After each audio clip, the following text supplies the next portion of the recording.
O sacrifício é diferente. É Deus que pede e não a pessoa que escolhe.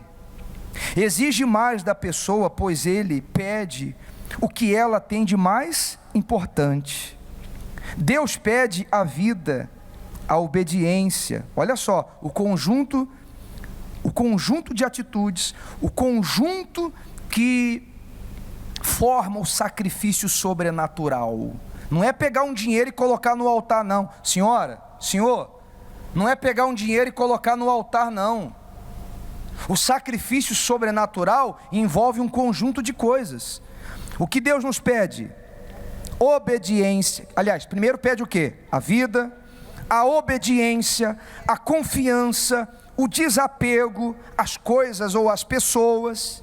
Deus pede para irmos além, para sermos humildes, fiéis, sinceros, verdadeiros. Ele pede o nosso tudo, é vida por vida. Isso é sacrifício sobrenatural, isso é fé.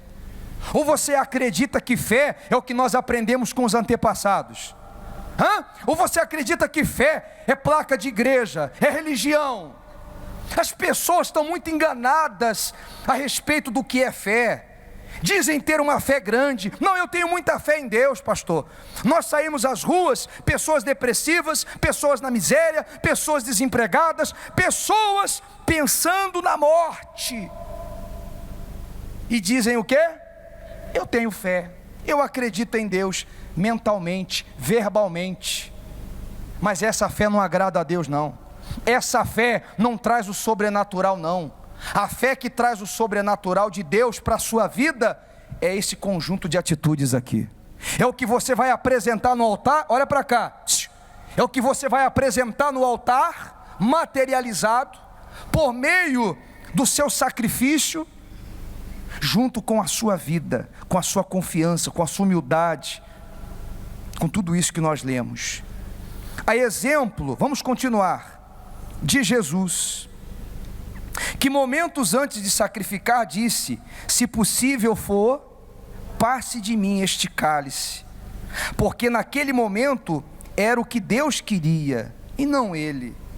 Às vezes não vamos querer, não vamos sentir vontade, mas se queremos ver a salvação, as grandes maravilhas, temos que saber abrir mão das nossas vontades para fazer a vontade de quem?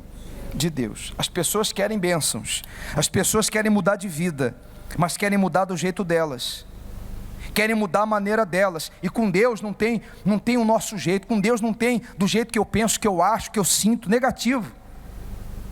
Enquanto Moisés sentiu, enquanto Moisés manifestou insegurança, Deus não pôde contar com ele.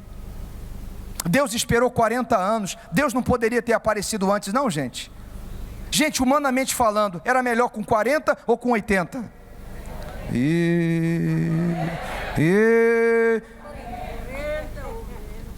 Se você olhar para a sua vida humanamente falando, a impressão que dá é que muitos já passaram da idade. Não, pastor, já não é para mim. Não, eu já não tenho mais idade para isso. Não, pastor, eu não tenho documento. Não, eu sou imigrante. Meu amigo, isso não é fé, isso é o natural. Você está vivendo como as pessoas lá fora vivem. Qual a diferença entre você que carrega uma Bíblia e as pessoas incrédulas que servem ao diabo? Poxa, se você é uma pessoa que vive murmurando, vive reclamando: eu já sacrifiquei, já fui para o altar, já fiz fogueira santa, não mudou. Não mudou não, porque não foi sacrifício. E a prova que não foi sacrifício é que há dúvida, há insegurança, há medo. Porque quando é sacrifício, há um sinal. Qual o sinal? Certeza, convicção. Quando é sacrifício, quando é vida por vida, então a pessoa tem certeza, tem segurança. Moisés desceu do monte seguro, que Faraó não ia tocar num fio de cabelo dele. E a gente está falando do homem mais poderoso daquela época, a personificação de Lúcifer na terra.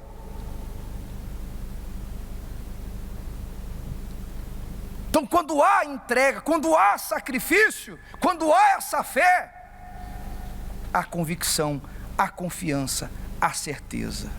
Tá ligado, pessoal? Você fica ofendido com o pastor? Você fica triste do pastor falar assim? Eu não estou falando, pessoal, para ofender ninguém, não. Pelo contrário, é essa fé que você tem que alimentar todos os dias da sua vida.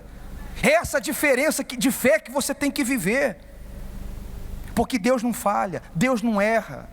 Olha, isso não é verdade. Vamos continuar. Moisés também chegou a dizer o quê? Ah, Senhor, envia aquele que hás de enviar, menos a mim. O que nós lemos. O que Deus estava a pedir era muito difícil, mas não impossível. Era o máximo de Moisés, mesmo ele não se sentindo capaz, não querendo ir. Também era o máximo do Senhor Jesus, mesmo querendo passar o cálice, ou seja, não querendo ir. Mas por trás deste pedido de Deus, havia algo muito grande para acontecer. Por isso essa exigência. Então, o que Deus estava pedindo para Moisés era difícil? Era, mas era também para ficar um marco na história. Moisés faz parte da história hoje. Houve um antes e um depois do Sinai. É o que vai acontecer na sua vida, um antes e um depois. Sua vida ficará marcada na história, para as gerações futuras que vierem da sua família. Diga, tá ligado, pessoal? Qual é o exemplo? Qual é o exemplo que você vai deixar para as gerações que vierem depois de você? Um exemplo de fé, de confiança, de sacrifício? Ou um exemplo de um cristão que negou, um cristão que recuou, um cristão que desanimou, um cristão que duvidou da palavra de Deus?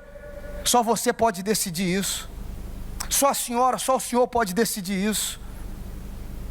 Decida obedecer, ir até o fim, deixar um legado de fé. Amém, pessoal? Deixar uma história, um marco